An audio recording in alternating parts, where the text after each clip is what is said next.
Ngayon mga bossing, welding machine naman tayo. Pinakamura natin tong color yellow. Inverter tipid sa kuryente. Mine 1,800 na lang. At kung gusto mo naman 400 po, ito po yung 400 amperes. Mas malakas po siya.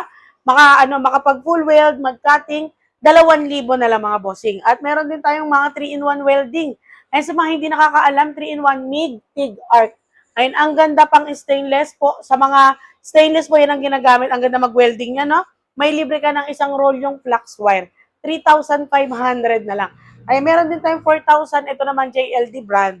At meron tayong TIG po. Dito, TIG 600. Ayan, bigay natin ng 6,500 na lang mga bossing. Kompleto, may TIG torque na po yan, no? At may mga ABR din tayo, 1,500 lang. Circular, 2,500. May libre ng bala.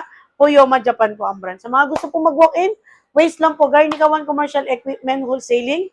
Turo Bukawi, Bulacan po tayo. Ay nagsi-COD tayo Luzon, Visayas, Mindanao. Comment na lang po sa mga gusto pong mag-order. Salamat!